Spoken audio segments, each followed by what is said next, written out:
Bismillahirrahmanirrahim.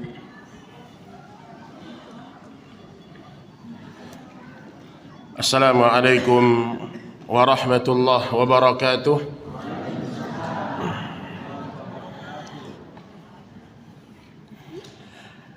Alhamdulillahi rabbil alamin. Wa bihi nasta'inu ala umuri dunya waddin.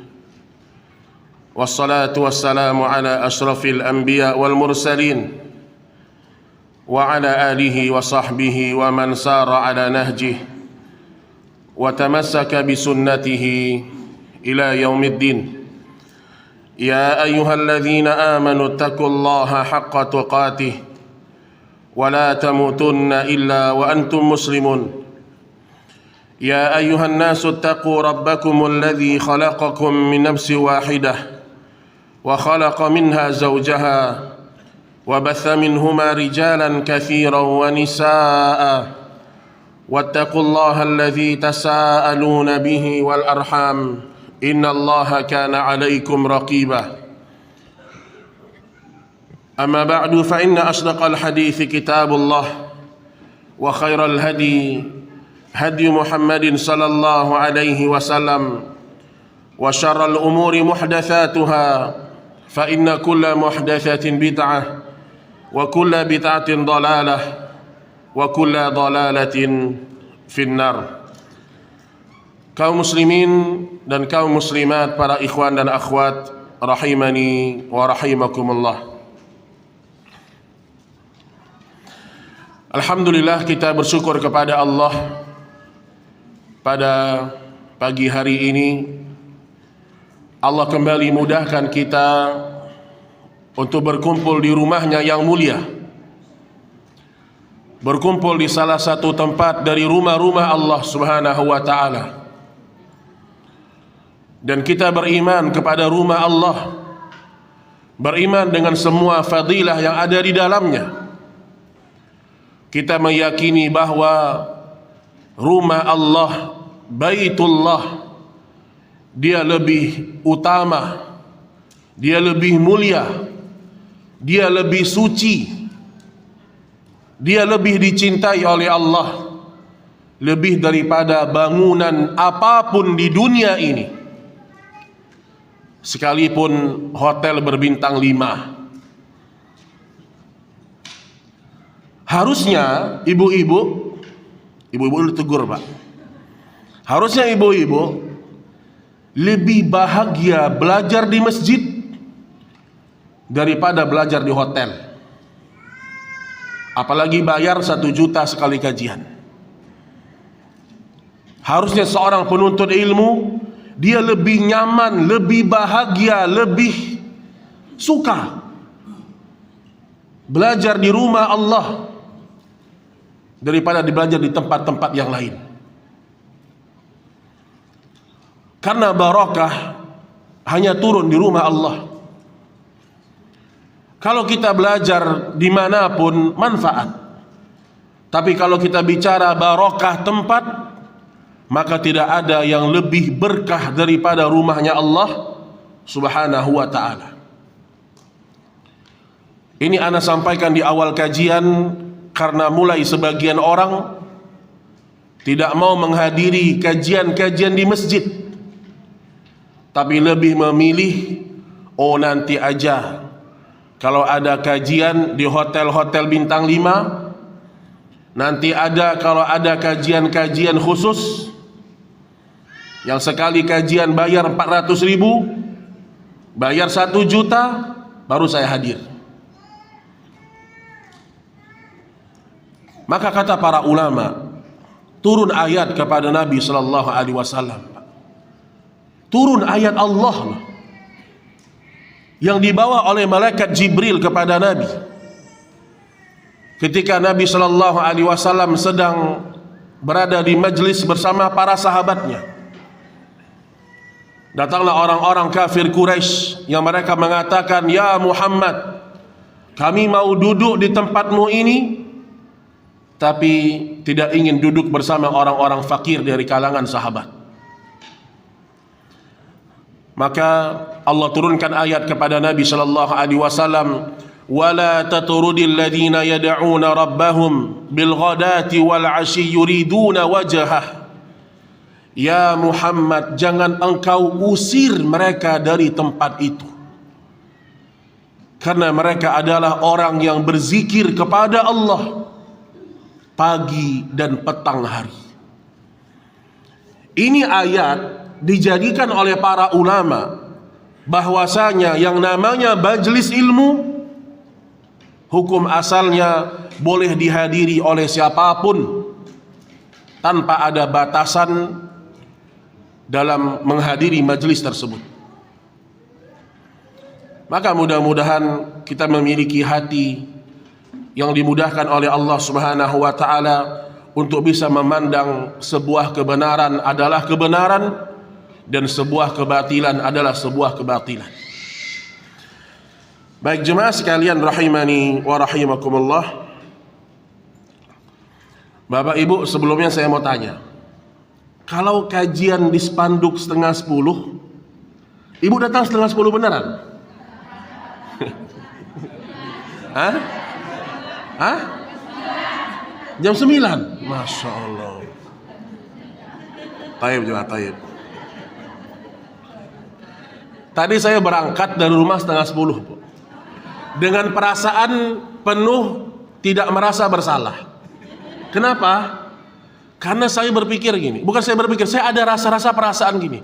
Kayaknya kemarin ada yang bilang, Ustadz, di poster 9:30, tapi mulai jam 10 ya. Ternyata itu kajian bulan depan. Di tempat yang lain, bukan sekarang. Di sini ternyata on time ya, Masya Allah. Insya Allah ke depan kita mulai pas 9:30, Insya Allah ta'ala. Karena ada sebagian panitia begitu, Bu. Nggak tahu, karena mungkin orang suka ngaret datang 9:30, nanti jam 10. Tapi rata-rata sesuai dengan waktu rata-rata. Baik Bapak Ibu yang dirahmati Allah Subhanahu wa taala, pada pagi hari ini kita akan membahas sesuatu yang tidak terlihat, sesuatu yang tidak boleh seorang pun untuk menghakiminya.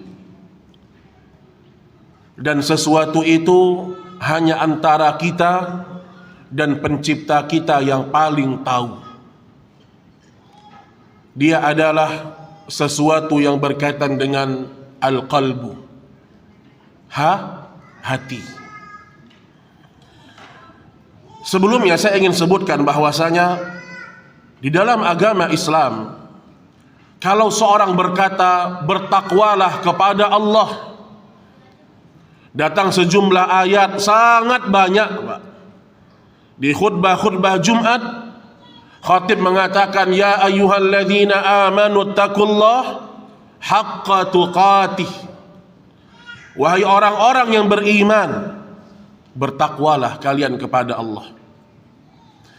Kata para ulama, at-taqwa, kalimat taqwa, Nabi Shallallahu Alaihi Wasallam sendiri yang menafsirkan, sehingga Nabi Shallallahu Alaihi Wasallam pernah mengatakan at-taqwa hahuna, takwa itu ada di sini, kata Nabi. Yusiru ila sadrih thalatha marrat. Nabi mengulanginya 3 kali. Takwa itu ada di sini, takwa itu ada di sini, dan takwa itu ada di sini. Dia bukan di mulut, tapi dia berada dalam hati pada setiap manusia. Makanya di hari kiamat, di padang mahsyar, ketika manusia dikumpulkan oleh Allah Subhanahu wa taala, disitulah masing-masing kita akan tahu siapa orang yang selama ini kita kenal.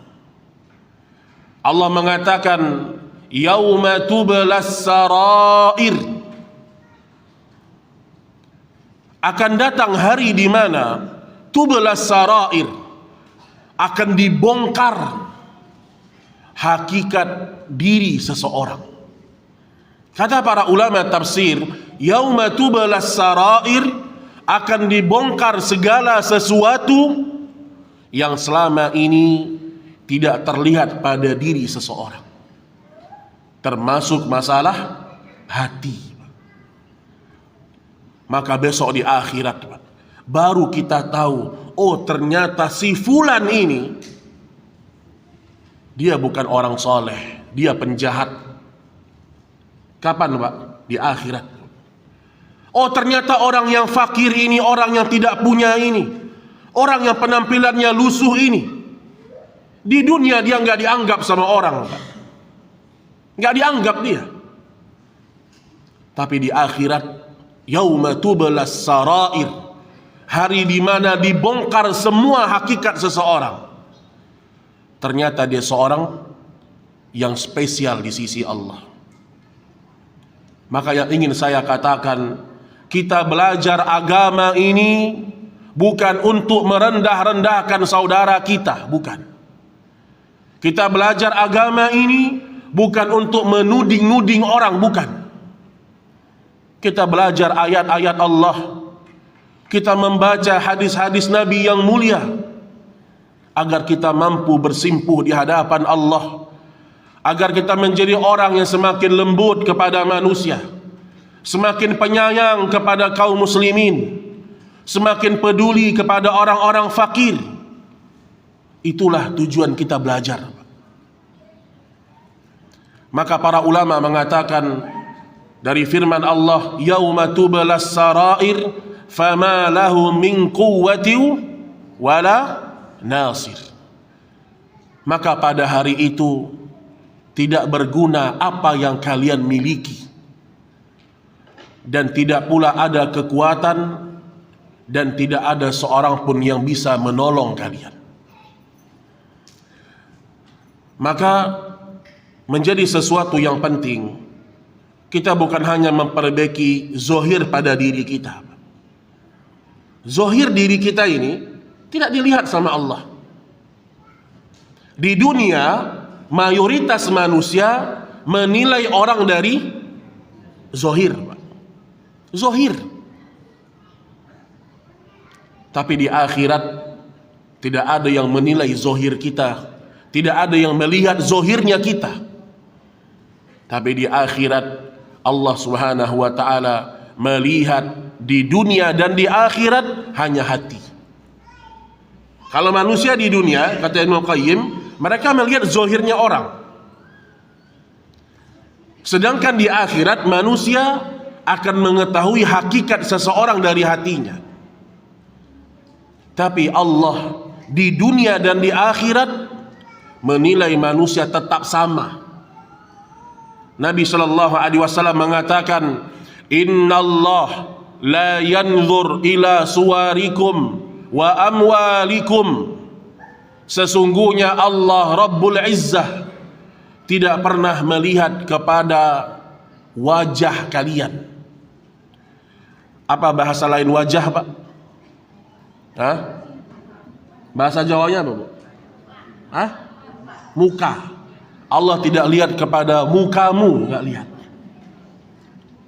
Allah tidak melihat kepada tampang kita, enggak, Pak. Biar masuk hadis itu dalam hati kita, Pak. Allah enggak lihat itu semuanya. Oh, si fulan hitam, si fulan putih. Wa amwalikum, Allah tidak melihat kepada harta kalian, enggak dilihat sama Allah. Oh, si fulan hartanya banyak. Oh, si fulan, oh ini nasabah prioritas. Itu di dunia aja itu. Orang capek-capek ngantri, datang nasabah prioritas, sut ke depan. Sabar, dunia, Pak. Kalau uang antum nggak ada 500 juta ke atas, antum nggak prioritas antum. Harus di atas itu. Jadi maksud saya apa? Di dunia orang melihat zohir. Dan tidaklah salah manusia melihat zohir kalau itu berkaitan dengan perbuatan. Nggak salah. Ada orang suka gibah, kita nasihatin. Ada orang suka berkhianat, kita harus tandai dia. Zohir perbuatan manusia, kita menghukuminya di dunia boleh. Tetapi yang dimaksud oleh Nabi Shallallahu Alaihi Wasallam, Allah tidak melihat amal, melihat wajah dan harta kalian, tetapi Allah melihat hati dan amal kalian. Jadi selalu tanamkan dalam diri kita, Allah hanya melihat hati saya. Allah hanya akan menspesialkan saya di akhirat ketika amal saya bagus dan hati saya bersih. Makanya Allah Subhanahu wa taala di dalam Al-Qur'an memberikan janji keberuntungan kepada orang-orang yang suka membersihkan hatinya. Dalam surah Asy-Syams ayat 1 sampai 10. Dan ayat yang khusus berkaitan dengan masalah hati di ayat ke-9 sampai di ayat ke-10. Qad aflaha man zakkaha wa qad khaba man dassaha. Dan sungguh aflah. Tahu aflah apa arti aflah, Pak? Hayya 'ala shalah, hayya 'alal falah. Mari kepada al-falah, kemenangan. Dan Allah mengatakan qad aflah man zakkaha. Qad aflaha man zakkaha. Sungguh beruntung orang yang selama hidup di dunia ini selalu membersihkan jiwanya. Wa qad khaba man dassaha. Dan sungguh merugi orang-orang yang senantiasa mengotori hatinya. Pertanyaannya, bagaimana cara mengotori hati itu gimana? Dia nggak kelihatan, Pak. Gimana, Pak? Gimana, Bu? Kalau membersihkan wajah, ibu-ibu ahlinya sudah. Kalau membersihkan mobil, bapak-bapak ahlinya. Kelihatan, Pak. Sampai baret tuh tahu dia. Oh, mobil saya tuh baret cuma 4, Ustaz. Depan, belakang, kanan. Bersih. Tapi membersihkan hati, membersihkan jiwa bukanlah sesuatu yang bisa kita lihat. Jangan kotori hati dengan memandang yang haram. Itu kotor hati, Pak.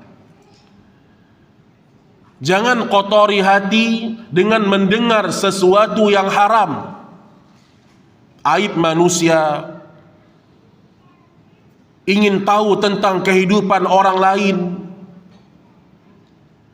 Jangan kotori hati dengan lisan yang tidak bisa dikontrol.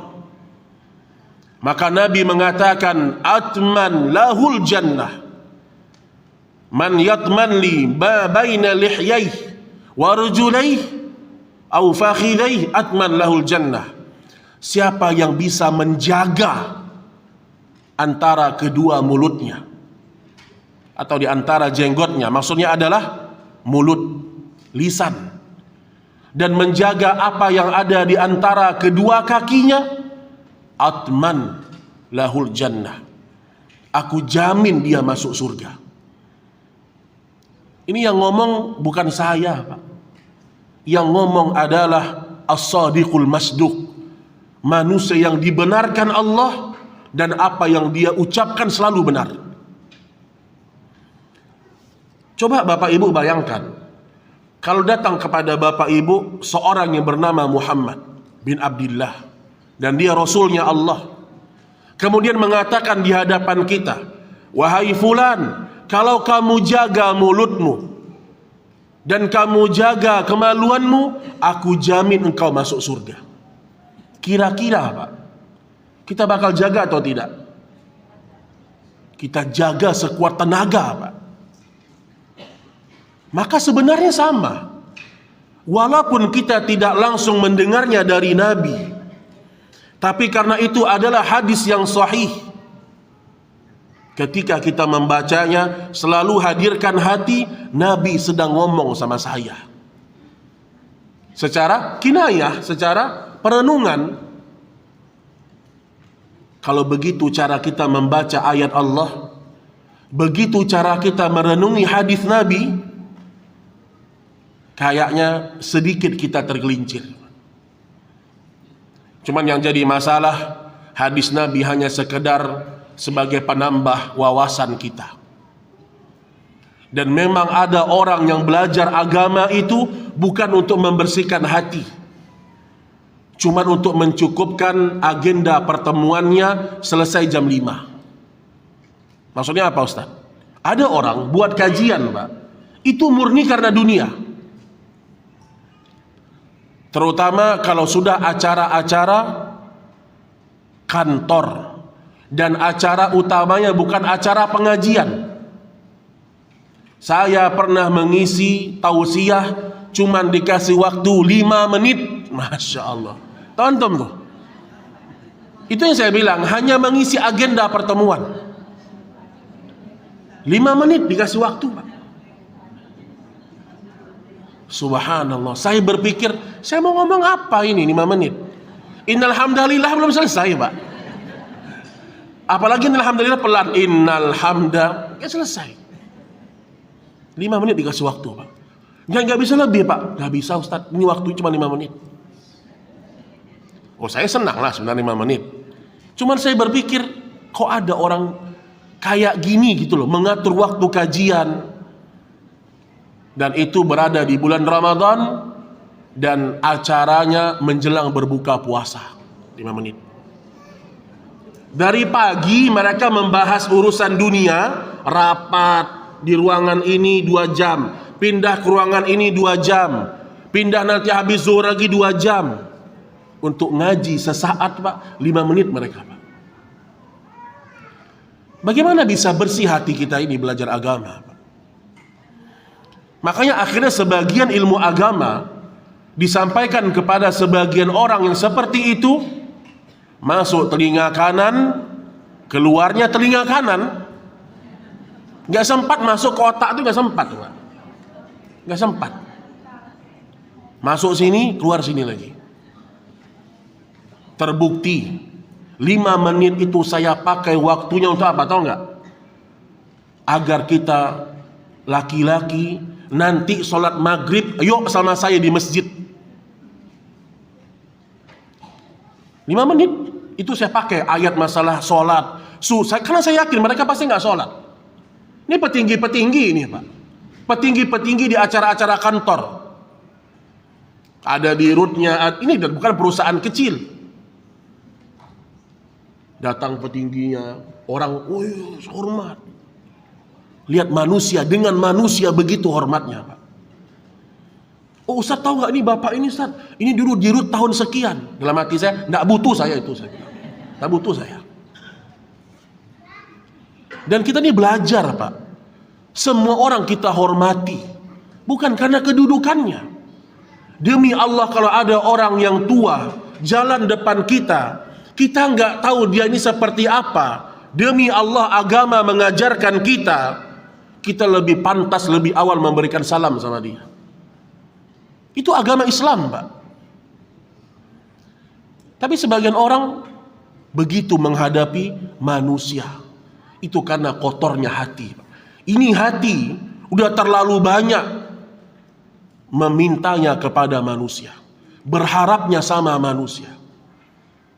Akhirnya kepada manusia ketakutan, namun kepada aturan-aturan Allah tidak pernah ada rasa takut sedikit pun. Yastakhfuna minan nas wala yastakhfuna minallah. Mereka takut kepada manusia, tetapi mereka tidak pernah takut kepada pencipta dan pemilik manusia tersebut. Baik, ma'asyiral muslimin rahimani wa rahimakumullah. Belajar untuk membersihkan jiwa. Kita sekarang sama-sama belajar. Bukan berarti saya yang menyampaikan hati saya lebih bersih, tidak Pak. Karena masing-masing kita berjibaku, berlomba-lomba untuk bisa sampai kepada Allah Subhanahu wa ta'ala. Baik, sebelumnya saya mulai dengan sebuah kisah tentang bagaimana ketakwaan seseorang itu ternyata memang berasal dari hati yang sangat bersih. Di zaman para salaf dulu, sekitar di abad kedua dan ketiga, tidak disebutkan siapa nama budak ini dan siapa tuan yang membelinya, nggak disebutkan. Disebutkan terjadi di sebuah tempat di masa itu, negeri mereka kering. Negeri mereka kering, jemaah. Akhirnya banyak tumbuhan mati. Kemudian sebagian mata pencaharian mulai susah. Mulai banyak orang terkena penyakit. Dan di masa itu para budak sedang sering-seringnya dimerdekakan. Jadi orang dulu ada pasar-pasar manusia, pasar-pasar budak. Kalau ibu kan ke pasar beli wortel, beli timun, ya kan? Orang dulu dia ke pasar beli budak, beli orang.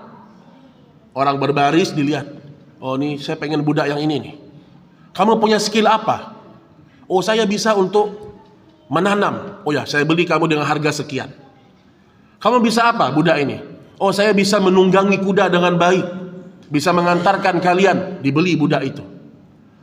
Jadi budak ini akan laku dijual kalau mereka punya skill.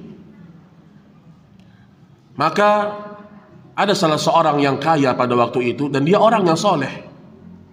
Dia pergi ke pasar tersebut. Dia lihat semua budak-budak itu masing-masing dia lihat. Dan ternyata ada satu orang yang dia adalah seorang budak. Setiap orang datang ke dia, orang gak mau beli dia.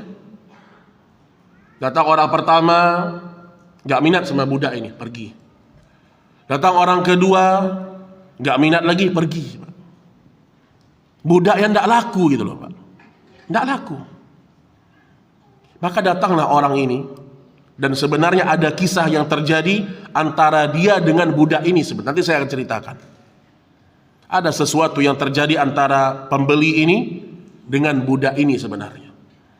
Datanglah pembeli ini dan dia mengatakan, siapa namamu? Disebutkan dalam sebagian riwayat Abdullah disebutkan. Ana Abdullah, saya Abdullah. Saya mau beli kamu. Dan budak ini Pak, bukan sembarang orang sebenarnya. Kata budak ini, jangan beli saya nggak punya skill apa-apa. Jangan beli saya. Apakah tadi Tuhan tidak melihat orang datang banyak kepada saya dan tidak ada satupun yang minat sama saya? Nggak ada. Nggak ada yang minat sama saya. Jadi jangan beli saya wahai Tuhan. Nanti saya akan mengecewakan engkau. Apa kata Tuhan ini? Enggak, saya ingin beli kamu. Ini si budak ini mulai dia bingung. Kenapa si fulan ini begitu semangat ingin membeli dia? Sampai si budak ini mengatakan, saya tidak bisa bercocok tanam. Saya orang yang tidak kuat dalam mengangkat beban-beban kalian. Saya bukan orang yang pintar dalam berkuda. Saya nggak punya skill apapun, jangan beli saya. Akhirnya si tuan ini mengatakan, demi Allah saya beli kamu, kamu pergi sama saya sekarang.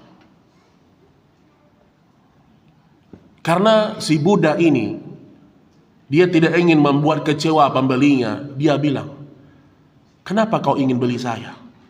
Orang-orang meninggalkan saya, kau ingin beli saya. Apa kata tuan ini Pak? Wahai Abdullah, saya tahu engkau orang yang bertakwa sama Allah. Kaget budak ini Pak. Maksud engkau gimana? 3 hari yang lalu, kata dia, aku sedang berada di masjid dan negeri kita penuh dengan kekeringan. Dan aku melihat engkau di tengah malam sedang menangis bermunajat kepada Allah. Engkau mengatakan, ya Allah, turunkanlah hujan. Karena banyak tanaman-tanaman yang mati. Banyak saudara-saudaraku seiman yang kesusahan. Ya Allah, turunkanlah hujan. Kalau engkau cinta dan engkau mencintai apa yang telah aku lakukan selama ini. Ketika engkau berdoa itu, aku sedang tidur-tiduran di sebelahmu. Tapi engkau tidak tahu. Dan ternyata ketika dia berdoa itu, hujan langsung turun. Hujan langsung turun. Kata Tuhan ini, engkau bukan sembarang orang. Berarti engkau adalah orang yang doanya mustajab, walau jutaan manusia tidak mengenal siapa engkau sebenarnya. Langsung budak ini ketakutan, ketahuan amalnya Pak. Kemudian dia pun pergi lari sekencang-kencangnya menjauh dari tuan ini, dan kemudian dia datang ke masjid. Dia menangis sama Allah. Apa yang dia tangisi Bapak Ibu? Ya Allah, amal saya ketahuan ya Allah. Orang tahu dengan amal saya. Saya sudah berusaha menutupinya, tapi orang tahu dengan amal saya. Dan taunya orang dengan amal saya itu membuat saya tidak ada lagi nilainya di dunia ini. Tawaffani musliman wa alhikini bisalihin, kata dia. Ya Allah, wafatkan aku sekarang. Aku ingin berjumpa dengan orang-orang soleh di akhirat. Langsung dia wafat, Pak. Apa pelajarannya jemaah? Orang model kayak gini, Bu, tidak mungkin mampu sampai pada tingkatan amal yang luar biasa kecuali dia orang yang hatinya bersih. Ketika ketahuan dia adalah orang yang pernah berdoa, satu orang yang tahu cuman, langsung dia ketakutan, dia pergi ke masjid, dia doa, ya Allah saya ketahuan, kata dia. Subhanallah. Kita belajar tuh dari ulama-ulama ketika mengisahkan kisah-kisah orang-orang yang seperti ini. Ini orang nggak dianggap, Pak. Orang mungkin lihat dia nggak ada yang minat beli dia. Tapi di balik kekurangannya, ternyata dia di sisi Allah orang yang spesial. Dan orang yang hatinya bersih adalah orang yang tidak pernah ada keinginan sedikit pun beramal untuk manusia. Nggak ada sedikit pun itu. Maka kata Fudail bin Iyad rahimahullah, ketika kalian merasakan hati kalian adalah hati yang ikhlas, maka hati itu demi Allah butuh kepada keikhlasan yang lebih tinggi lagi. Baik, ma'asyiral muslimin rahimani wa rahimakumullah. Ambil pelajaran dari kisah budak tersebut. Ketakutan amalnya diterima itu datang dari hati yang suci. Baik, kita akan sebutkan apa yang disebut oleh Syekh Abdul Razak Al-Badr hafizahullah ta'ala. Beliau mengumpulkan ada asyrah qawaid, 10 kaedah, namun kita baca sebahagiannya.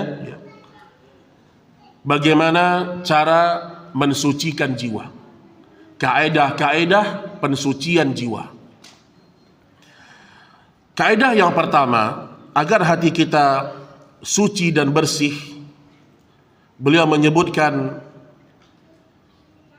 dan ini menjadi inti dari setiap para nabi dan para rasul, tauhid adalah kunci pokok penyucian jiwa. Kalau ulama ada yang menulis 100 kaedah mensucikan jiwa, 99-nya tidak akan berguna kalau yang satu ini ditinggalkan. Karena dia pokok inti. Kalau ada ulama menulis 50 cara memperbaiki hati, 49-nya tidak berguna kalau yang satu ini ditinggalkan. Makanya Allah Subhanahu wa taala sebutkan dalam surah An-Nahl ayat 36. وَلَقَدْ بَعَثْنَا فِي كُلِّ أُمَّةٍ رَسُولًا أَنِ اعْبُدُوا اللَّهَ وَاجْتَنِبُوا الطَّاغُوتَ. Dan sungguh kami telah mengutus Rasul kepada setiap umat untuk mengatakan, sembahlah Allah saja dan jauhilah tagut. Sembahlah Allah saja maksudnya apa? Kalau kalian sholat, ikhlaskanlah untuk Allah. Kalau kalian berbakti sama orang tua, ikhlaskanlah untuk Allah. Kalau kalian taat kepada suami-suami kalian, ikhlaskanlah mengharapkan wajah Allah. Kalau engkau mengurus anak-anakmu yang kecil, ikhlaskanlah mengharapkan wajah Allah. Semuanya seperti itu. Makna dari sembahlah Allah saja, jangan engkau berharap apapun dari amalmu kecuali ma indallah, apa yang ada di sisi Allah. Dan Ibrahim, kalau kita sebutkan tentang kisah beliau, kenapa dia mendapatkan gelar tertinggi dalam kasih sayang? Jadi ada gelar tertinggi dalam kasih sayang. Kita kalau bersaudara namanya ukhuwah kan, ini ukhuwah, persaudaraan. Kemudian naik sedikit, kita lebih akrab namanya apa? Ya, sahib, ashab, sahabat. Ada yang di atas itu namanya adalah khalil, kekasih. Ibrahim, hanya ada 2 nabi yang mendapatkan gelar khalil. Wattakhadhu Ibrahim khalila. Aku telah menjadikan Ibrahim sebagai kekasihku. Apalagi Pak, kalau sudah jadi kekasih Allah, apalagi? Orang mau benci, faddal. Orang mau jadi musuh kita, faddal, silahkan. Allah sudah jadi kekasih kita. Bahkan Allah mengatakan Ibrahim kekasihku. Dan Ibrahim mendapatkan itu tidak langsung tiba-tiba dapat. Enggak. Setelah melihat perjuangannya, pengorbanannya, jihadnya. Kalau kita melihat kembali kisah Ibrahim ketika dilempar ke dalam api, di situ ada sifat Ibrahim yang sangat agung sekali. Sifat tawakal. Ini yang kita kurang dalam hidup kita. Ibrahim ketika dia dilemparkan ke dalam api itu panas atau dingin, Pak? Nah, panas kan? Panas. Sifat api itu panas. Dan api yang membakar Ibrahim disebutkan dalam athar, api yang sudah dibakar 40 hari 40 malam. Jadi nyalakan, dikobarkan, itu udah 40 hari, Pak. Terbayang bagaimana panasnya dan besarnya. Ketika Ibrahim dilemparkan ke dalam api itu, sebelum beliau dilemparkan, turun malaikat kepada Ibrahim. Malaikat turun. Apa kata malaikat ini? Inna laka ati minka ya Ibrahim. Ibrahim, aku datang kepadamu untuk menolongmu dengan izin Allah. Tapi luar perantara aku. Nanti di sini ada sebuah pelajaran agung sekali. Apa kata malaikat ini? Wahai Ibrahim, kalau engkau mau, aku akan turunkan hujan dengan izin Allah yang akan memberhentikan semua api ini. Apa kata Ibrahim? Mau nggak Ibrahim? Enggak. Lau ya'ti minka, kalau tawaran datang dari engkau, aku tidak mau. Hasbunallah wa ni'mal wakil. Aku hanya berharap dan berharap solusi pertolongan hanya dari Allah. Nah, lihat ya. Solusi dari makhluk apa tadi? Diturunkan hujan. Mungkin bisa memadamkan api, tapi nggak langsung. Tapi lihat solusi dari Allah, Pak. Allah kalau sudah bantu kita jamaah, wah, lebih cepat daripada siapapun, Pak. Instan. Apa kata Allah? Ya narukuni bardan wa salaman ala Ibrahim. Wahai api, jadilah engkau dingin dan keselamatan untuk kekasihku Ibrahim.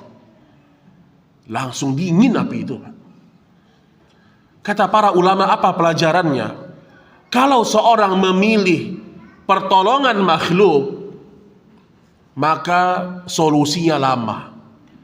Seandainya Ibrahim memilih tawarannya malaikat, turun hujan, apakah langsung mati api itu, Pak? Ibrahim akan terbakar dulu, kepanasan dulu. Walaupun mungkin akhirnya mungkin selamat, itu pun mungkin. Karena sekencang apapun hujan, gak mungkin langsung mati api itu. Tapi Ibrahim memilih solusi dari Allah, berserah sama Allah. Allah langsung merubah sifat api loh, Pak. Dirubah sama Allah sifat api yang tadinya panas jadi dingin. Dan kata para ulama hadis, Kalau api itu hanya menjadi dingin, maka Ibrahim akan mati dalam kondisi kedinginan.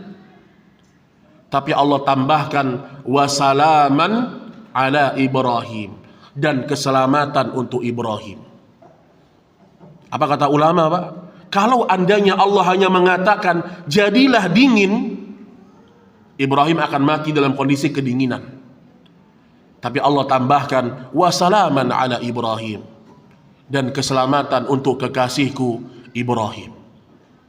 Itu satu contoh, Pak. Orang kalau hatinya bersih, dapat masalah dalam hidupnya, dia nggak cek siapa ya, WA siapa yang bisa ya, siapa yang bisa bantu saya ya, enggak. Oh, saya kenal sama Bapak Fulan, dia bisa bantu saya tuh. Itu iman yang terlalu jauh, Pak. Kita kalau dapat cobaan, musibah, pertama yang kita ingat, yang mendatangkan musibah ini bukan manusia. Maka kembalilah kepada yang mendatangkan musibah. Ambil air wudhu, berwudhu dengan sempurna, datang ke masjid atau di rumah, kemudian sholat 2 rakaat. Minta pertolongan kepada Allah. Insya Allah dapat itu. Dan kita tahu bagaimana hidup kita selama ini. Dan saya yakin dan percaya ada kejadian dalam hidup kita ketika hati kita sedang bersih-bersihnya, kita dapat masalah, benar-benar kita nggak pernah berharap kepada manusia ditolong sama Allah, Pak. Tapi ketika ada sedikit harapan kepada manusia, Allah nggak tolong kita. Contoh, saya punya adik kelas ya. Dia mendaftar di Universitas Islam Madinah 9 kali, Pak. 9 kali. Orang sekali 2 kali udah capek, udah lepas. 8 kali dia mendaftar setiap tahun.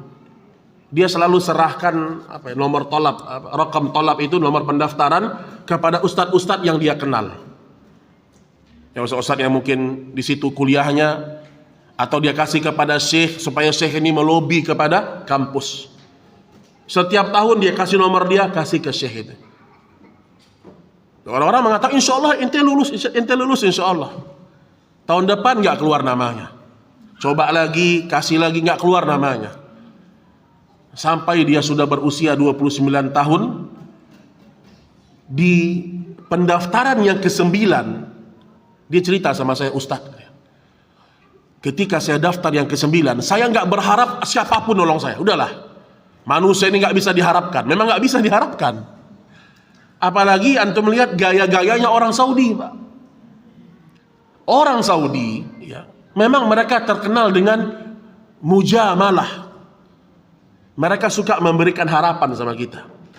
Oh, insya Allah ketemu sama saya tahun depan di kelas di kampus, insya Allah. Karena mereka suka memberikan harapan gitu. Dan itu sebenarnya ada kebaikannya. Cuman kita terkadang terlalu berlebih berharap kepada manusia. Dia daftar ke-9 kali. Di saat itu usianya udah lewat. Karena kalau saya tidak salah, usia ijazah hanya 5 tahun. 5 tahun ijazah lewat udah gak bisa. Ijazah SMA. Atau usia sampai 25. Usia dia 29. Dia bilang sama saya, Ustadz, saya daftar bismillah, dan saya hanya minta doa sama ibu saya, dan saya tidak ada di hati saya berharap sama siapapun lagi pada waktu itu. Ternyata keluar namanya, Pak. Masya Allah. Antum lihat tuh. Itu yang kita butuhkan dari hati kita. Dan semua para nabi dan para rasul ditolong Allah karena mereka tidak ada pengharapan sedikit pun kepada makhluk. Maka ini menjadi salah satu hal yang pertama para ulama sebutkan, tauhid. Dan tauhid ini luas ya, nanti kita bahas di kajian-kajian rutin. Mulai dari cinta yang paling tinggi diberikan kepada Allah, harapan yang paling tinggi diberikan kepada Allah, semuanya itu tauhid. Kemudian yang kedua,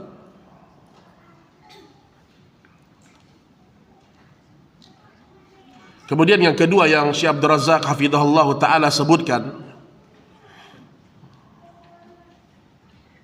baik saya pilihkan, mencari seorang panutan dan teladan.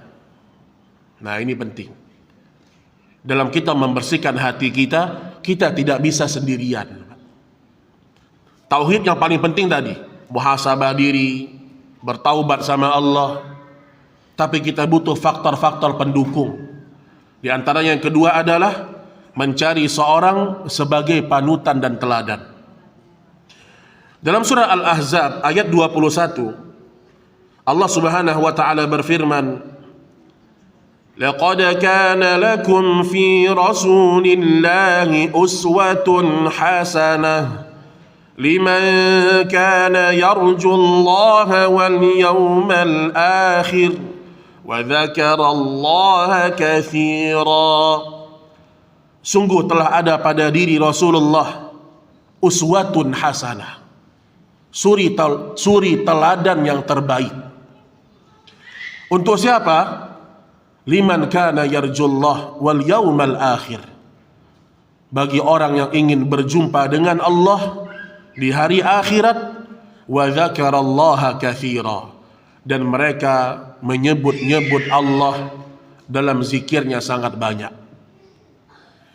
Nah, kalau kita bicara masalah siapa suri tauladan saya, siapa panutan saya, maka tidak ada seorang pun yang boleh menjadi panutan kita yang pertama kecuali seorang yang bernama Muhammad bin Abdullah alaihi salatu wassalam.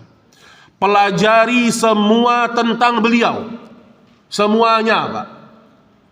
Bagaimana cara berpakaiannya, bagaimana cara berjalannya, bagaimana cara mandinya, bagaimana cara menjamu tamunya, bagaimana ketika dia menjadi seorang yang pemimpin, bagaimana ketika dia menjadi rakyat, bagaimana ketika dia menjadi seorang guru, bagaimana ketika dia menjadi seorang murid. Pernah nggak menjadi murid, Pak? Pernah nggak, Bu? Kapan? Pernah nggak Nabi jadi murid? Kapan? Kapan, Pak? Jibril. Allah mengatakan, wa anzalna 'alaikal kitab wal hikmah wa 'allamaka ma lam takun ta'lam.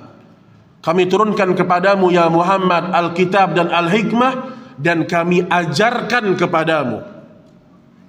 Malaikat Jibril turun mengajarkan agama kepada Nabi. Maka paling tidak Bapak Ibu punya satu kitab namanya Syama'il Muhammadiyah. Syama'il Muhammadiyah Imam Tirmizi. Di situ beliau menjabarkan semuanya, mulai dari fisik Rasulullah sampai dengan akhlak, dan semuanya berdasarkan hadis-hadis yang sahih. Dari fisik Nabi sampai dengan cara Nabi berjalan, cara Nabi duduk, cara Nabi makan, itu semua lengkap di situ, Pak. Semuanya lengkap. Contoh, ya. Tirulah Nabi dari cara berjalan beliau. Gimana cara jalan Nabi, Pak? Gimana, Pak? Tahu nggak cara jalan Nabi? Naam, ada satu poin situ benar, cepat. Kata para sahabat, Nabi itu kalau jalan seakan-akan beliau sedang menuruni sebuah bukit turunan. Dan kami kalau sedang jalan sama Nabi, terkadang kami tidak bisa untuk mengikuti Nabi, saking cepatnya jalan Nabi Shallallahu Alaihi Wasallam. Itu jalan Nabi SAW, cepat. Kenapa? Karena beliau orang yang sangat menghargai waktu. Beda cepat dengan tergesa-gesa, ya. Kalau tergesa-gesa itu beda. Cepat, tenang tapi cepat. Itu jalan Nabi Shallallahu Alaihi Wasallam. Makanya coba, boleh dari kita bangun tidur, cek kira-kira saya mengikuti teladan saya atau tidak. Insya Allah hati kita bersih. Mulai bangun tidur, apa yang kita lakukan? Kemudian kita jumpa sama orang, apa yang harus kita contoh dari Nabi? Di antara akhlak Nabi Shallallahu Alaihi Wasallam yang beliau sebutkan sendiri, min husnil islamil mar'i tarkuh ma la ya'ni. Dari tanda kebaikan Islam seseorang, dia meninggalkan sesuatu yang tidak ada manfaatnya untuk diri dia. Itu kalau antum amalkan saja dalam satu hari, hati kita ini bersih, Pak. Saya hanya ingin melihat, mendengar, merespon, menanggapi sesuatu yang ada manfaatnya. Karena kita memang hidup, sering kali kita merespon sesuatu yang gak ada manfaat. Sering, Pak. Dan itu bisa mengotori hati kita. Datang orang tiba-tiba, Ustadz, antum tahu nggak? Si fulan itu Ustadz kemarin. Padahal kita nggak butuh dengan info itu, nggak butuh, Pak. Itu bisa mengotori hati itu. Membicarakan aib orang, senang dengan aib orang yang kita dengar, kemudian semangat menyebarkannya. Ada orang senang menyebarkan aibnya orang. Makanya dulu para salaf mereka berdoa, Allahumma astur aurati muallimi. Ya Allah, tutuplah aib guruku di hadapanku. Itu akhlaknya para salaf dulu, Pak. Kalau kita sekarang, gimana kita tahu aib ustadz itu gimana? Senang kita. Ustadz itu kemarin cerai loh dia. Cerai dia. Wah, itu ibu-ibu semangat itu, Bu. Itu pada si ustadz tuh Masya Allah ya, cerai dia. Oh, mungkin istrinya susah. Oh enggak kok, istrinya baik kok. Lihat tuh semangat orang dalam mengurus yang bukan urusannya tuh kayak gitu. Nah, harusnya kalau ingin hati kita bersih nih, ustadz itu cerai kemarin. Oh ya udah, semoga Allah berikan beliau kemudahan dengan istrinya, dan mudah-mudahan itu ada hikmahnya. Selesai, Pak. Kalau begitu Bapak Ibu dan ibu-ibu hidup, ya, kita akan bersih hati kita, Pak. Kita nggak ngurus kecuali sesuatu yang ada urusannya dengan kita. Kita urus anak-anak di rumah, urus pasangan hidup di rumah, urus orang tua di rumah. Kita hidup di situ aja. Hidup kita akan bermanfaat. Makanya Allah menjadikan Nabi sebagai suri tauladan, sehingga kita contoh semua dari kehidupan Nabi Shallallahu Alaihi Wasallam. Lihat Nabi ketika menyikapi seorang yang menghina fisik orang lain misalnya. Pernah pada suatu hari salah seorang istri Nabi Shallallahu Alaihi Wasallam menyebutkan kekurangan istri Nabi yang lain. Si fulanah orangnya pendek, hada qasirah. Istrimu yang ini tuh pendek wahai Rasul. Ditegur, Pak, sama Nabi Shallallahu Alaihi Wasallam. Wahai Aisyah, itu Aisyah yang mengucapkan.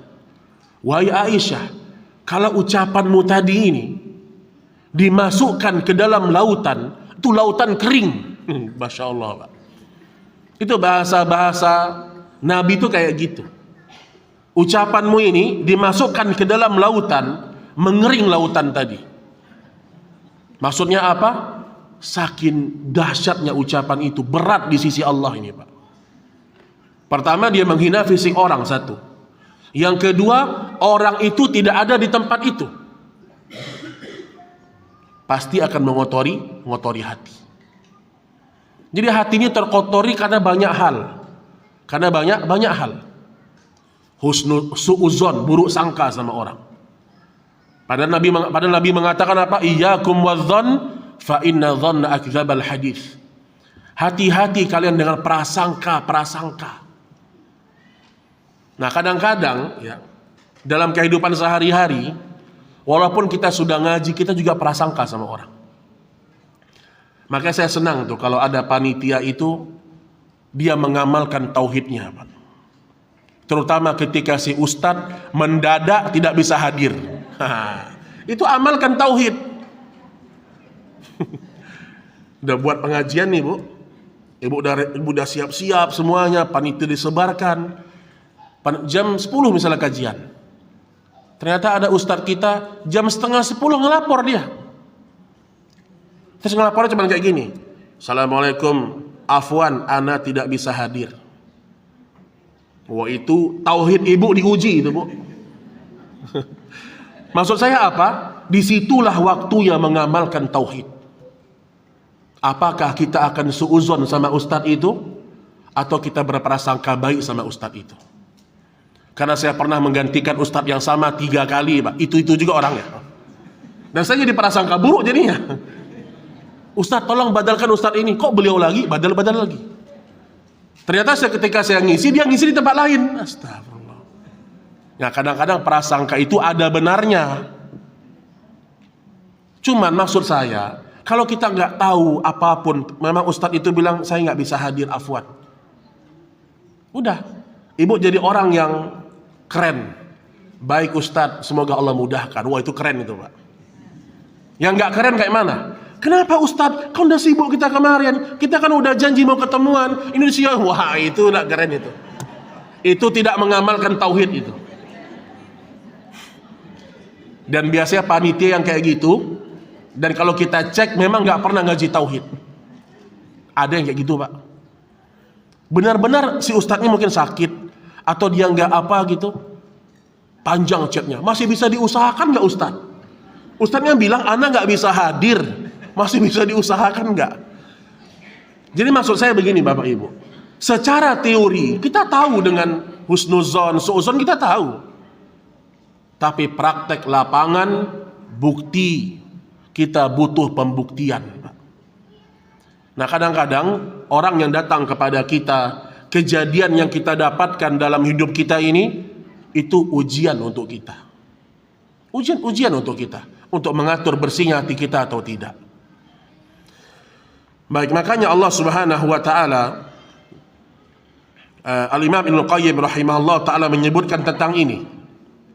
Beliau mengatakan as'ab min ilajil abdan wa asyaddu faman zaka nafsahu birriyadah wal mujahadah. Orang yang paling sulit mensucikan jiwa lebih sulit dan lebih berat daripada mengobati badan. Oleh karenanya terkadang seorang butuh sahabat, teman-teman yang senantiasa mengingatkan mereka tentang Allah dan Rasulnya alaihi salatu wassalam. Nah, jadi cari teman-teman setelah Nabi sebagai panutan, jadikan orang-orang yang mengikuti Nabi sallallahu alaihi sebagai panutan. Teman-teman yang soleh, teman-teman yang kalau kita jumpa sama dia selalu mengingatkan kita tentang agama Allah. Tentang agama. Makanya seorang harus punya teman cerita yang lebih alim daripada dia kalau bisa. Ada seorang ustadz Bapak Ibu, dia ditipu 300 gram emas. Berapa duit tuh Pak? Ya kecil lah, sama ibu kecil kan? Kecil lah. Sama Bapak Ibu satu kali tanda tangan itu 300 juta. Sama ustadz ini dia ditipu 300 juta. Yang nipu siapa? Jamaahnya. Jamaahnya pun setiap dia kajian dia datang jamaahnya Pak. Di depan lagi jamaahnya.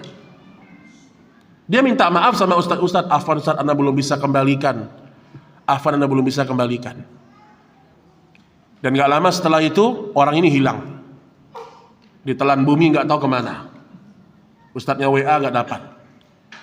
Terus kata ustadz ini apa? Ketika ustadz, antum kok bisa tenang ustadz? Kata ustadz ini, gak apa-apa. Kalau di dunia ini gak kembali, mungkin ini cara Allah untuk saya menghitungnya di akhirat, kata dia. Mungkin 300 juta ini uang yang besar, iya. Tapi kalau dijadikan Allah sebagai amalan ini, mungkin di akhirat lebih bermanfaat daripada jadi uang. Begitu cara berfikirnya orang-orang yang berilmu. Karena ketika kita memaksa diri, hati kita memaksa nggak terima, itu yang buat kita sakit tuh kayak gitu. Dapat sebuah kejadian, hati kita nggak mampu dan nggak berusaha kita sabar, berprasangka baik kepada Allah, disitulah penyakit datang. Maka Nabi mengajarkan kepada kita apa? Kalau tertimpa sebuah musibah, langsung ucapkan qadarullah masya'a fa'al.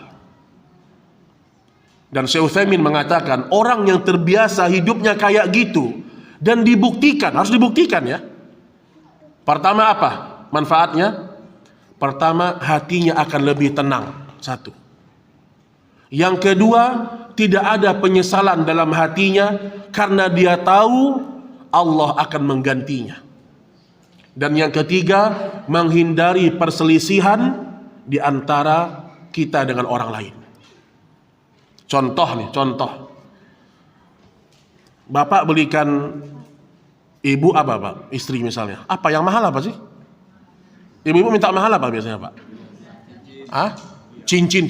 Oh, berlian, Masya Allah.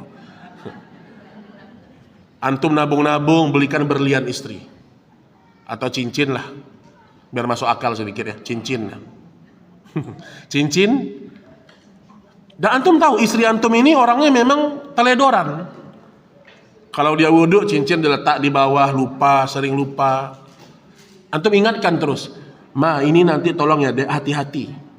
Kalau wudhu di mana, kalau lagi di luar simpan, jangan sampai tinggal dimanapun. Antum sudah ingatkan. Istri antum, ya oke tenang. Ternyata cincin itu hilang. Antum ngamuk nggak Pak? Harusnya kita ngamuk Pak. Apalagi cincinnya mahal, harusnya kita marah. Dan kalau kita ingin tidak bertikai dengan pasangan kita, langsung qadarullah masya'a fa'al. Tapi jangan cuma di mulut, di hati juga Pak. Di mulut nih qadarullah masya'a fa'al. Gak bisa Pak, gak bisa. Dan ini berlaku dalam setiap kita hidup. Coba kita belajar begitu Pak. Pernah Ibunda Aisyah, saya lupa dia membersihkan perabotannya, kemudian pecah. Nabi datang mengatakan, wahai Aisyah, ja'a ajaluha. Ini barang ajalnya udah datang. Selesai. Mempersempit sebuah pertikaian. Dan orang kalau hidupnya kayak gini, sehat insya Allah. Dia nggak, kan udah saya bilang tadi, kamu ini nggak dengar ya. Makanya besok-besok sakit, pasti sakit. 50 tahun stroke, pasti stroke. Cobalah kalau percaya. Kenapa Pak? Kita nggak bisa melawan takdir, nggak bisa Pak. Wa ma tasyauna illa ayyasha Allah Rabbul Alamin. Manusia punya kehendak, hatinya punya keinginan. Allah juga berkehendak. Ketika ini ketemu, mana yang menang? Kehendak Allah. Kehendak kita pasti kalah Pak. Dan ketika kehendak Allah yang menang, pasti itu sesuatu yang jauh lebih baik daripada kehendak kita sendiri. Kita tes pekerjaan gak diterima, kehendak Allah. Ada pasti hikmahnya. Dan terkadang hikmah itu kalau direnungi dengan hati yang bersih, bisa jadi kita tahu setelah 5 tahun, setelah 10 tahun. Ingatkah kita dengan kisahnya Nabi Musa Pak? Nabi Musa ketika beliau lahir, apa perintah Allah? Fa'alqihi bil yam.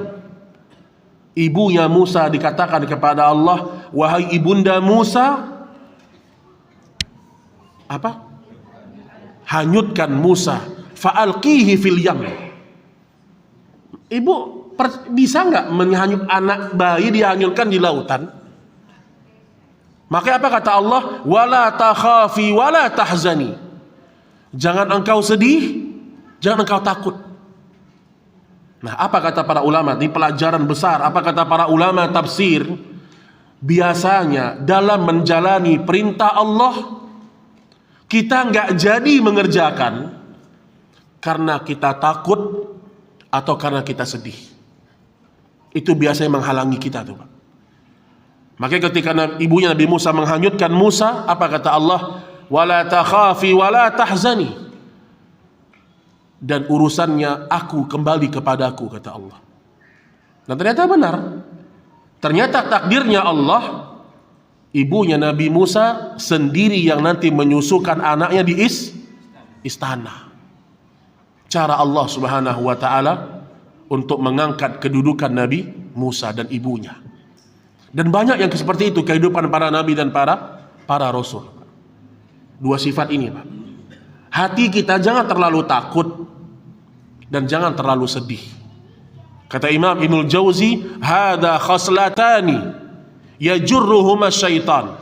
Inilah dua sifat manusia yang sering ditunggangi oleh syaitan untuk membuat manusia meninggalkan perintah atau larangan Allah. Dua ini Pak, rasa takut dan rasa sedih. Baik, ma'asyiral muslimin rahimani wa rahimakumullah. Poin yang terakhir, kita ambil 3 poin dari kaidah pensucian jiwa.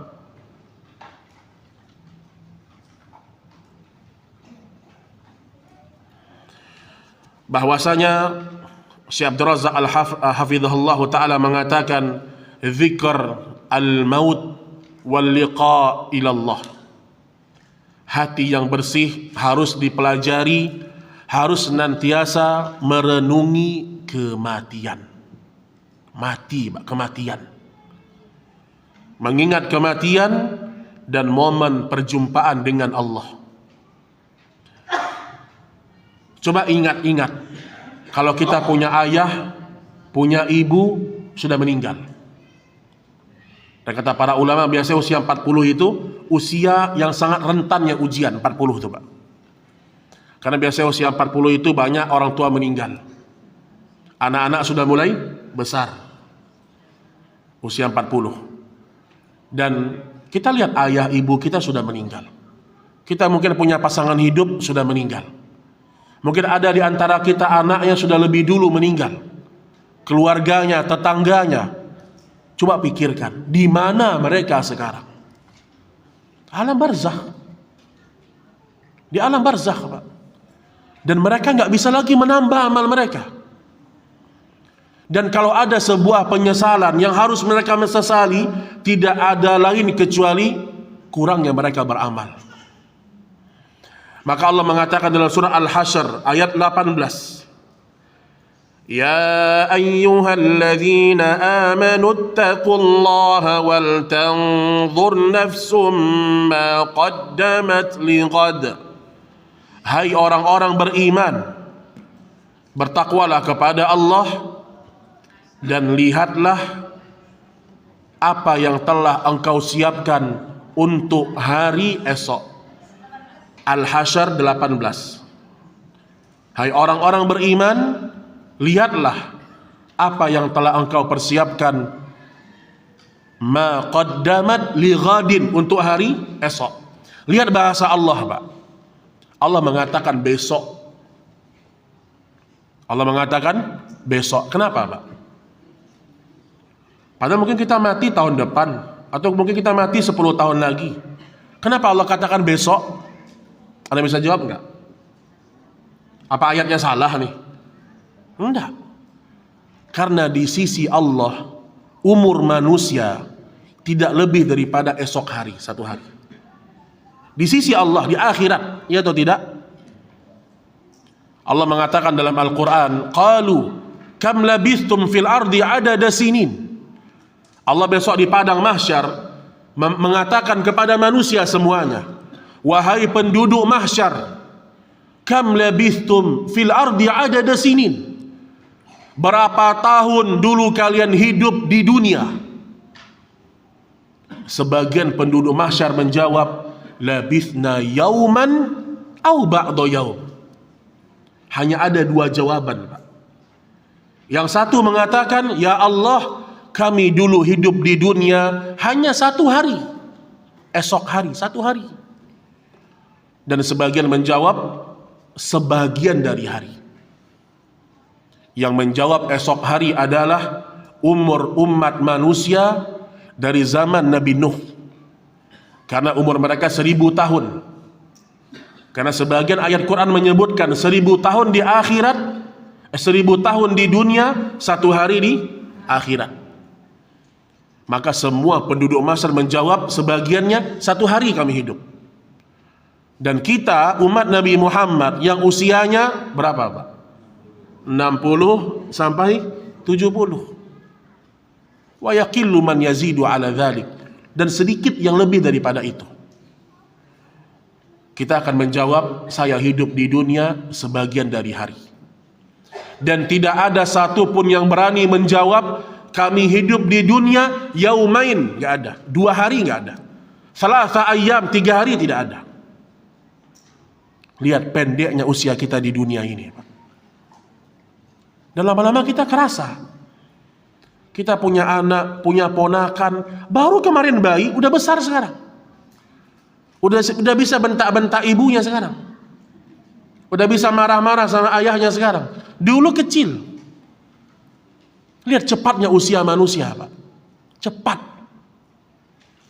Makanya kata para ulama, lihatlah apa yang telah kalian siapkan untuk hari esok. Lihat apa yang telah kalian siapkan.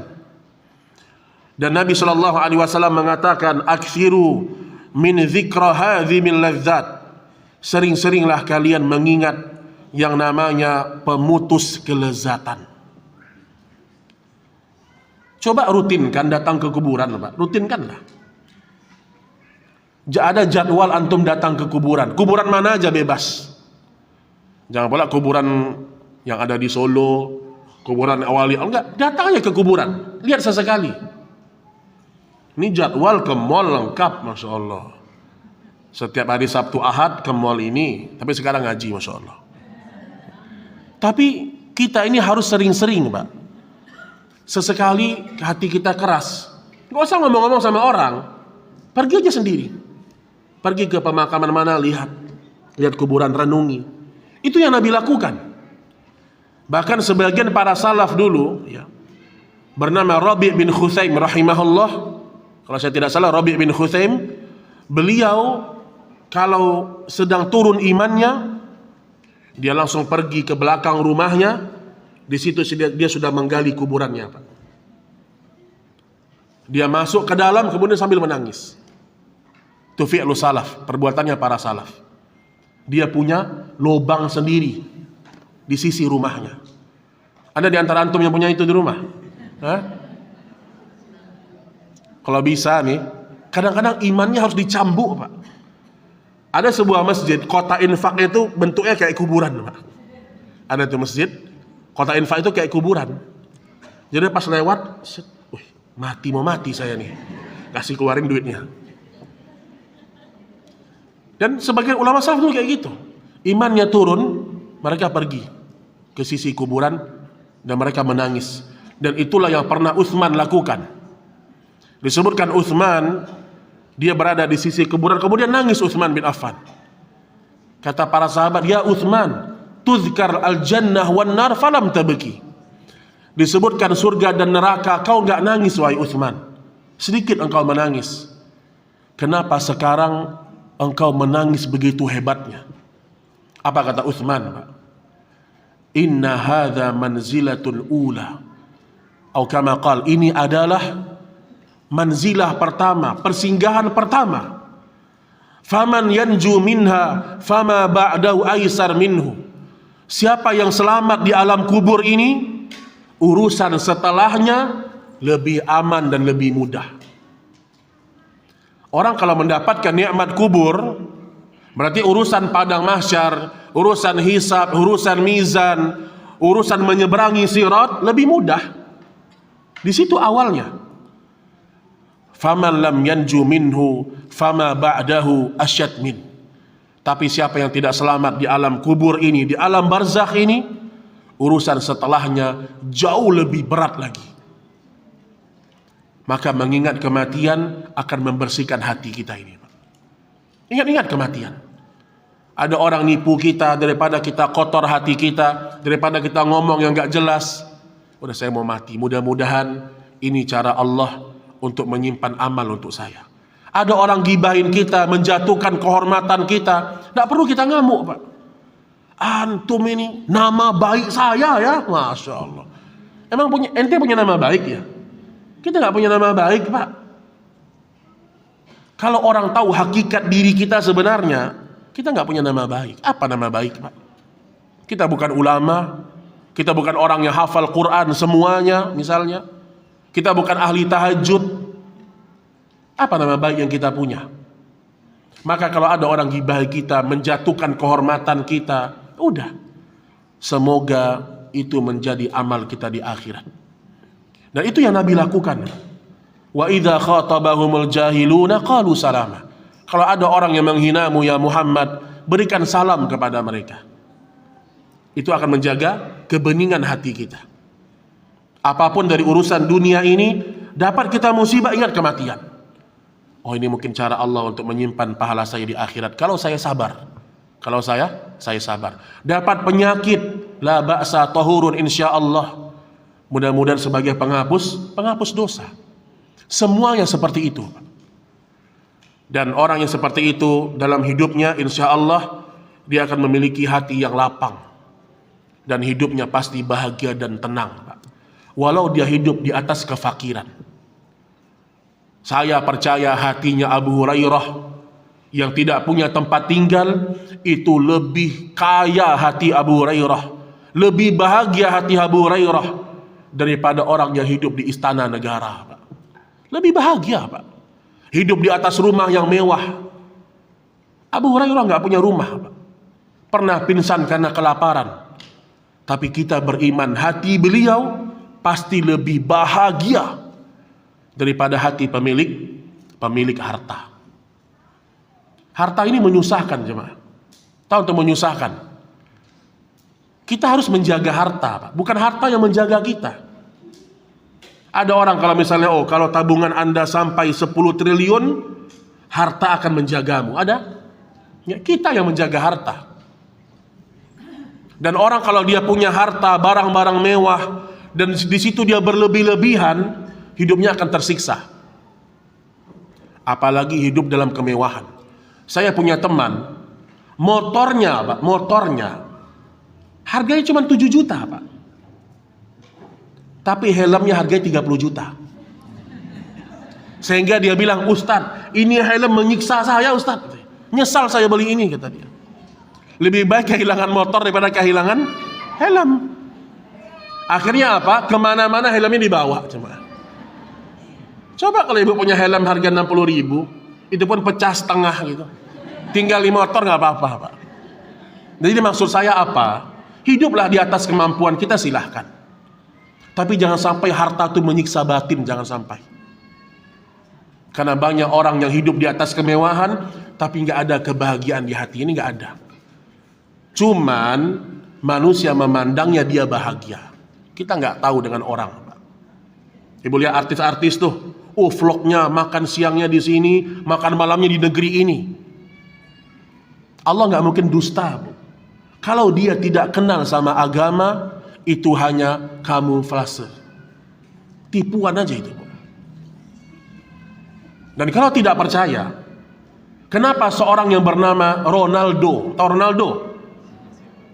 Muslim nggak? Ronaldo itu Muslim nggak? Nggak kan? Semoga dikasih hidayah. Anda tahu kenapa seorang yang bernama Ronaldo dia suka menyumbang, dia suka sedekah? Karena dia sudah sampai pada puncak harta, sekali nendang bola berapa triliun. Kakinya itu, Pak, berapa triliun harganya. Tapi apa? Ketika dia sudah punya harta, dia nggak merasakan kebahagiaan. Akhirnya dia merasakan kebahagiaan ketika harta itu dibagi-bagikan sama orang.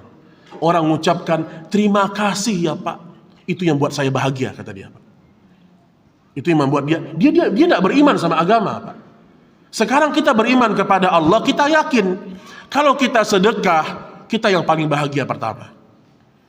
Jadi maksud saya, kekayaan itu bukan dengan apa yang kita punya, tapi apa yang ada di dalam dada.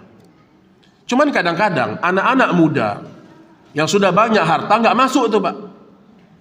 Itu kan cuman motivasi aja itu, Ustaz. Ada yang bilang, bullshit, itu gak ada omong kosong itu, katanya. Kalau ada orang bisa bahagia gak punya duit, gak mungkin, kata dia.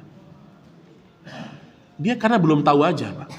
Gak sampai perenungan dia kepada orang-orang yang hidupnya tidak punya apa-apa, tapi hatinya bahagia. Dia gak pernah merasakan itu soalnya.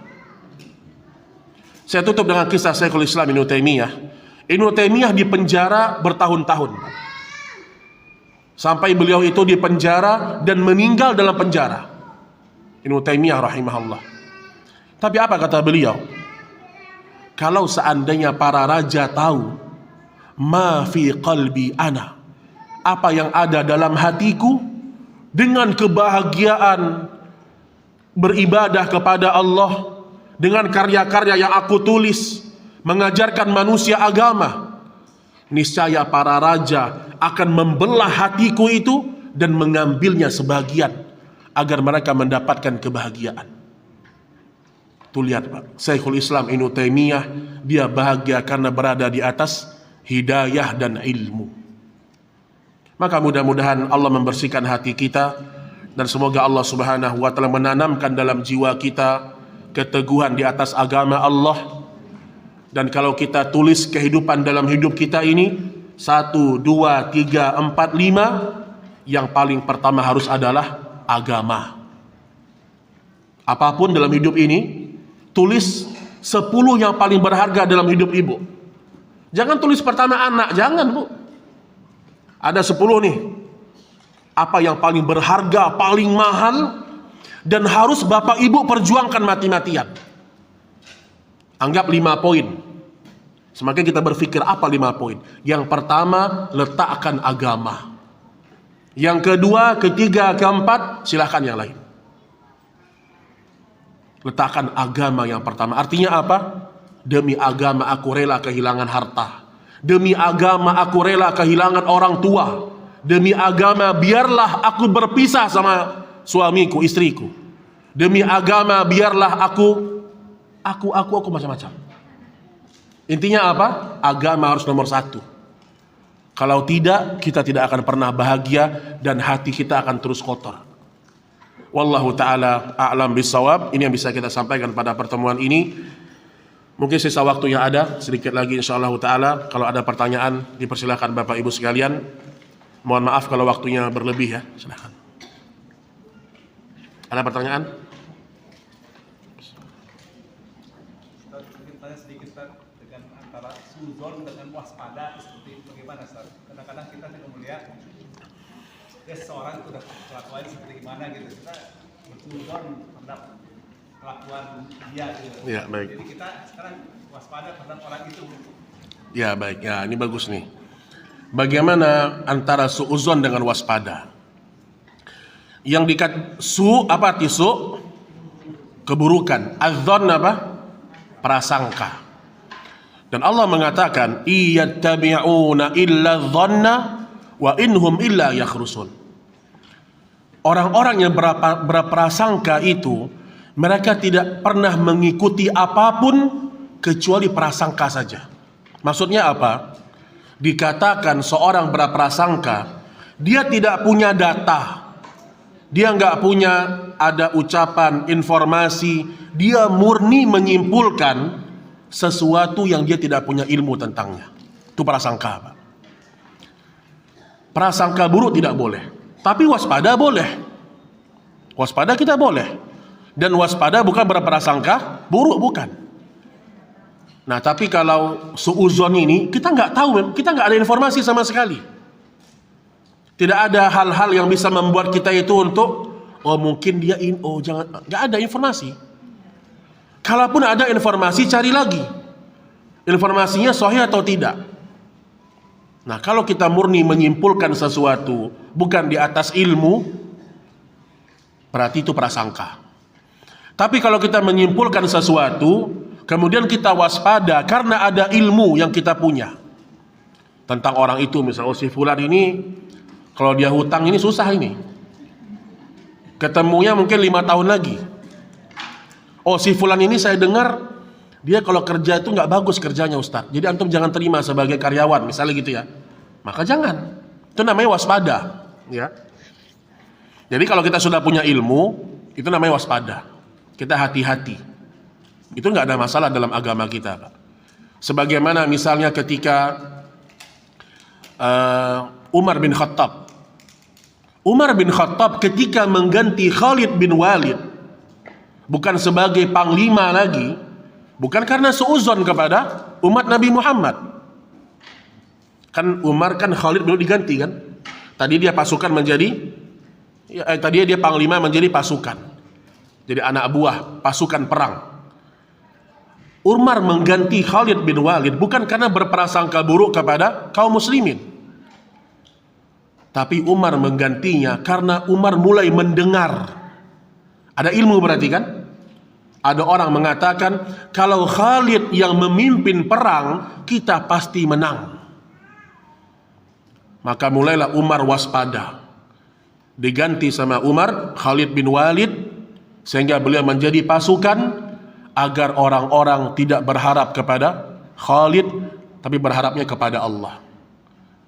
Jadi diganti bukan karena seuzon kepada umat, oh ini manusia ini udah mulai, tapi karena ada ilmu sampai kepada Umar bin Khattab radhiyallahu taala anhu wa ardhah. Ya wallahu taala a'lam bissawab. Baik, masih ada jemaah? Di kertas Pak. Baik.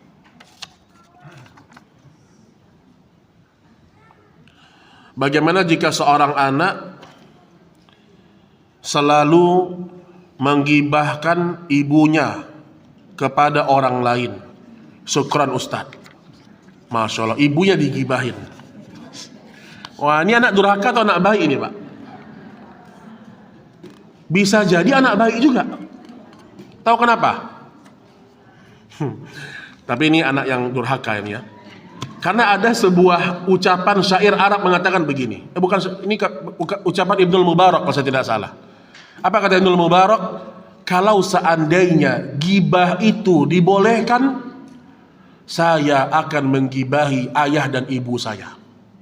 Apa maksudnya Pak? Nah benar. Kalau seandainya gibah itu boleh, saya akan menggibahi ibu saya, supaya ibu saya mendapatkan pahala saya di hari kiamat. Kalau boleh, kan nggak boleh.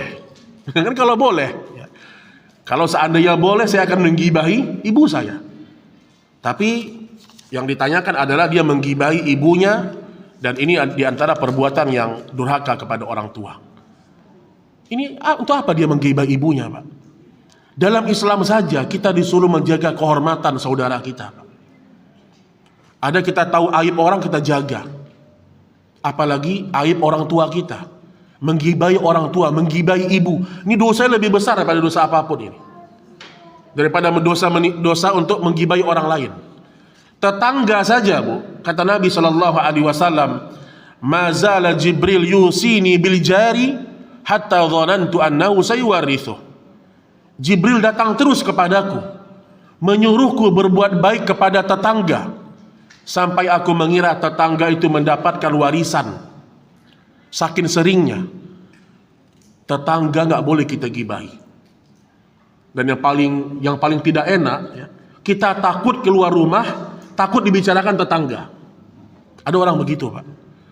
Saking jahatnya tetangganya, di setiap mau keluar rumah sama suaminya, lihat dulu tetangga ada orang nggak. Karena kalau ada dia ntar dibicarakan yang aneh-aneh. Nah makanya ini termasuk dosa besar kepada seorang yang anak lakukan kepada ibunya ya. Nggak boleh, haram hukumnya jemaah.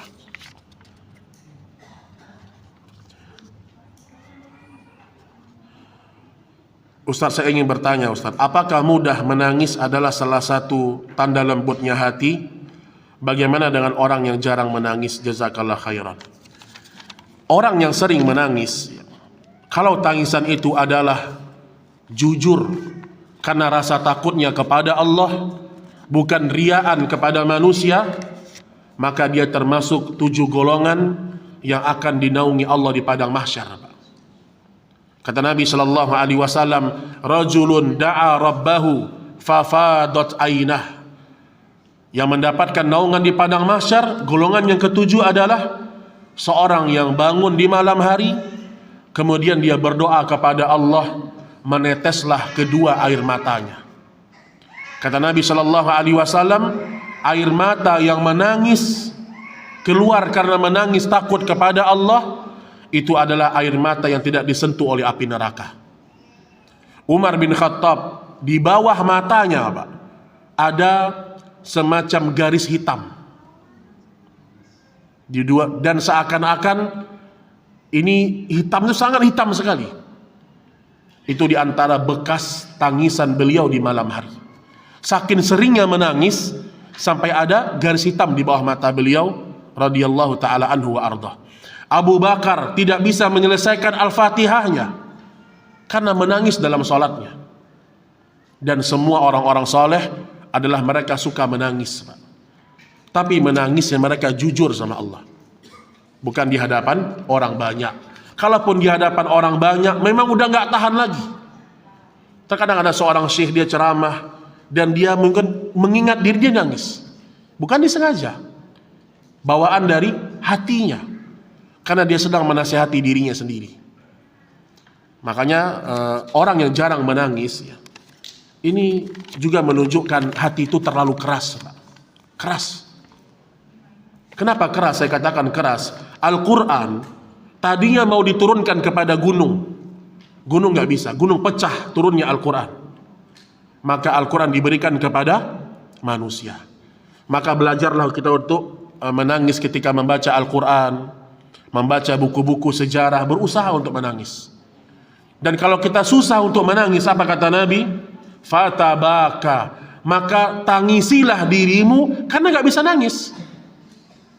Kita baca Quran nih, gak bisa kita nangis, maka tangisi diri kita yang tidak bisa menangis karena itu. Dan dulu saya ingat ya, sekitar tahun 2008, 2007, saya masih ngaji dengan Ustaz Armen Halim Naro di Pekanbaru. Ustaz Armen pernah mengatakan begini, rahimahullahu ta'ala. Antum tahu Ustaz Armen ya, yang pernah dengar? Halim Naro rahimahullah. Beliau mengatakan, hatinya orang yang sering menangis, itu hatinya orang yang paling bahagia. Sampai dulu pernah ditemukan sebuah metode, ini ilmu psikolog sebenarnya. Mereka bilang, orang kalau sering nangis, itu orang yang sehat, hatinya bahagia. Tapi ini masih umum. Agama kita lebih jelas. Orang kalau menangis karena taubat, itu hatinya bersih dan dia menjadi orang yang sehat.